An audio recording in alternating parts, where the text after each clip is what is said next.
but the idea of the exhibition only started in the summer of 2019.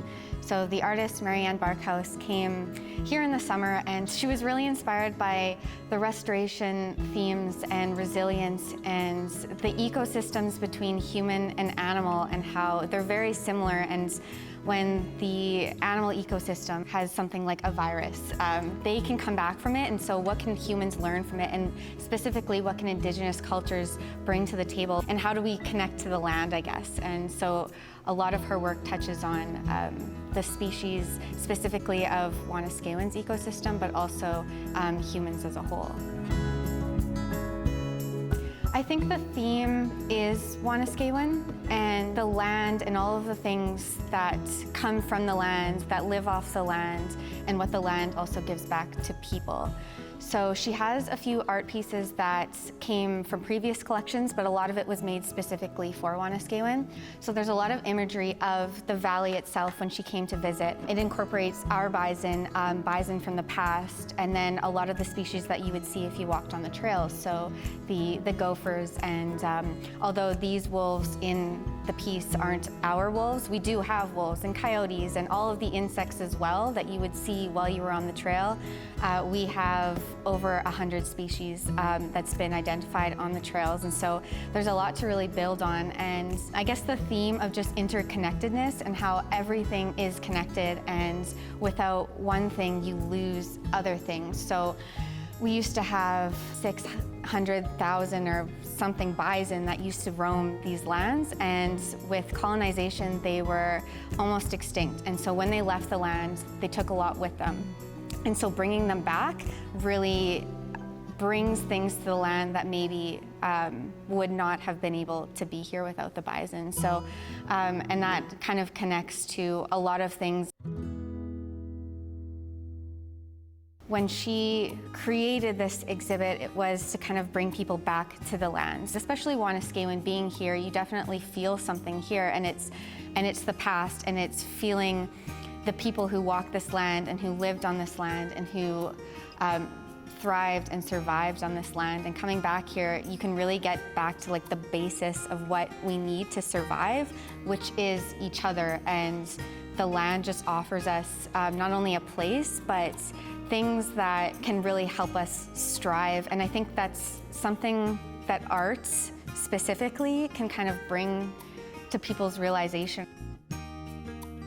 So I really like working with the artists because they know the work best, and working with the space and knowing what people are seeing outside of the galleries. It's really nice to connect things that people will see on the trails and in the exhibits and just on the lands to what they see in the galleries, because I think a lot of people kind of see a disconnect between the kind of institution of art, and you go into a gallery and suddenly you can't touch anything and everything's very kind of distant. But at Wanuskewin we have a chance to really bring people a little bit closer and just show that like the artists have been here, they understand that interconnectedness, and so you choose things that kind of make sense for the space and for the land and in the context of Wanuskewin. Expect to see things that make you think. So especially in our exhibits, there's a lot of history that maybe people don't know about. But one thing I find is when you read about Indigenous history, it's very dark and it's very depressing at times, and you can kind of get this image of Indigenous history as just like not a great thing. But then you can come to Wanuskewin and you really see not only the contemporary art, but also the historical art, and how that is actually a sign of resilience and strength and humor, and just the ways that Indigenous people have survived and thrived really by their artwork. My favorite piece would be Tapestry 1. So it has on linen printed all 516 pages of the Truth and Reconciliation Commission recommendations. So it has every single page that she printed on linen. And so it's not meant to be read, but it's meant to see the enormity of how they went through and all the history and all of the things that need to be changed. And so it's on this huge tapestry.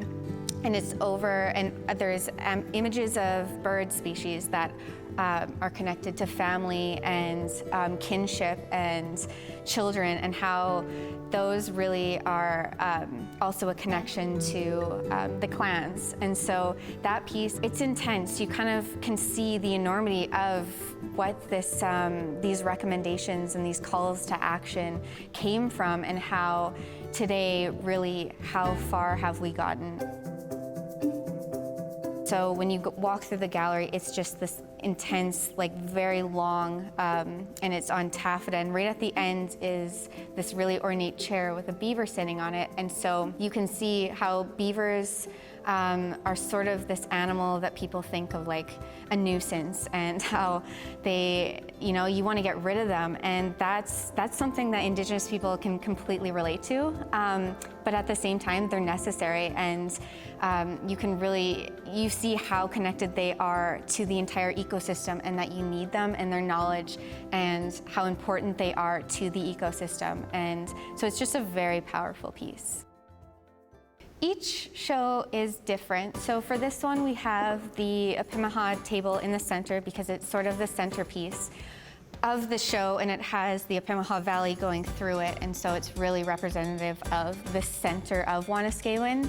The wolf portraits were chosen to be in the corner because sort of like a wolf waits in the background and they're just observing, and you know that they are a predator and they're sort of at the top of the food chain, but a lot of the times they wait in the corner and they just watch. And so that's why we chose that. And then we have the two tapestries in the West Gallery by themselves because they connect to each other, so tapestry 1 and 2. So we had that in our own separate gallery. And same with the sound. That was actually something that came in a little bit later. Our resource manager had been out on the trails and was filming the bird sounds, and when I brought it to Mary Anne, she was like, that's perfect. That's really, you come in here and you can kind of feel that you're in the trails without actually being in it, but a lot of the birds that you will hear in the audio are in the art pieces, so it really plays well. So I think sometimes there are shows that sound is really important, and having an audio component is just another sensory tool to bring you into the art, and then other times the silence is actually the best because it gives you a chance to really just focus in on what the art is trying to tell you. The bison coming back has really changed Wanuskewin and will continue to change Wanuskewin in what we find they uncover. And this show specifically is really an amazing part of that story, in that the bison are so important, and we knew that they were important, but it wasn't until they were actually set foot on the land after 150 years that you felt something change. And I think all of the artists coming in are going to feel that, and they are really going to create things that, whether consciously they know or not, are brought forth by the bison. So there's so much history and so much of the future that I think the bison are going to really inspire.